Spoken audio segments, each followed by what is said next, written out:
আসসালামু আলাইকুম। Welcome to Urmi's kitchen. সবাই কেমন আছেন? নিশ্চয়ই ভালো আছেন। আল্লাহর রহমতে আমরাও ভালো আছি। আজ আর একটি রেসিপি নিয়ে হাজির হলাম আপনাদের মাঝে।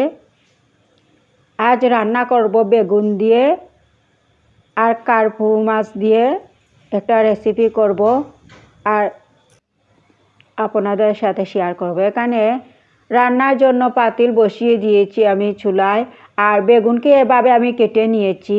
আর এই বেগুনকে আমি হাতে মেখে রান্না করব। হাতে মেখে রান্না করলে খেতে খুব ভালো লাগে, অন্যরকম একটা স্বাদ হয় হাতে মেখে রান্না করলে। এখন আমি বেগুন দিয়ে দিয়েছি আর এই কার্পু মাছ দিয়ে আমি রান্না করব। কার্পু মাছকে আমি ধুয়ে পরিষ্কার করে নিয়েছি। এখন দিচ্ছি পেঁয়াজ আর দিচ্ছি লবণ স্বাদ মতো।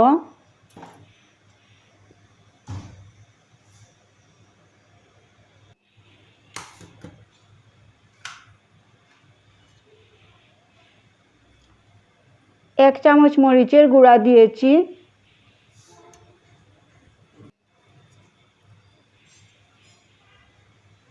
এক চামচ হলুদ দিয়েছি।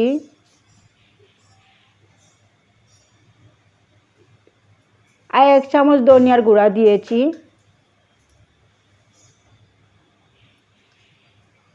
আর একটু পাঁচফোড়ন দিয়েছি।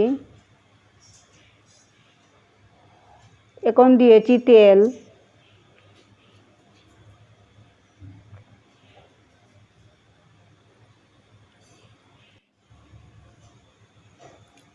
আর পেঁয়াজ আর একটু দিয়েছি। আর এখন দিয়ে দিয়েছি পানি। আর হাতে মেখে রান্না করা তরকারি বেশি জাল দিতে হয়। এখন আমি নেড়ে চেড়ে দিয়েছি, তাহলে আর মশলার স্মেল করবে না, খেতেও খুব ভালো লাগবে যত জাল হবে। এখন ঢাকনা লাগিয়ে রান্না করব। কিছুক্ষণ রান্না করার পর দেখুন বলক ওঠা শুরু হয়েছে। এখন আমি নেড়ে চেড়ে দিয়েছি।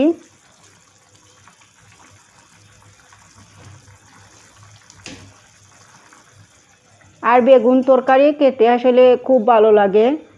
এক অন্যরকম এই বেগুন তরকারি স্বাদ হয় যে কোনোভাবেই রান্না করলে। এখন কিছুক্ষণ রান্না করার পর এখন আমি দিয়ে দিয়েছি মাছ।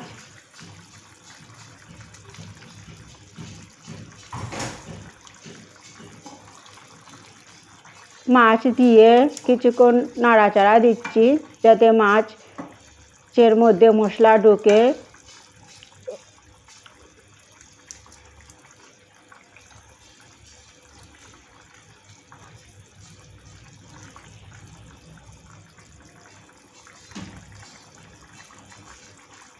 এখন ঢাকনা লাগিয়ে কিছুক্ষণ রান্না করব যাতে মাছটা কষানো হয়ে যায়।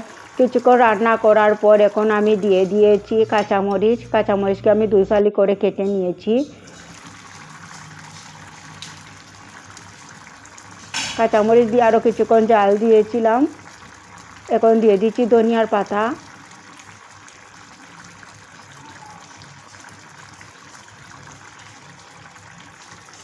এখন ধনিয়ার পাতা দিয়ে আরও কিছুক্ষণ রান্না করব। কিছুক্ষণ রান্না করার পর ধনিয়ার পাতা দিয়ে কিছুক্ষণ রান্না করার পর এখন আমি চুলা অফ করে নিয়েছি। আমার বেগুন দিয়ে কার্পু মাছ রান্না হয়ে গিয়েছে। আমি চুলাটা অফ করে নিয়েছি।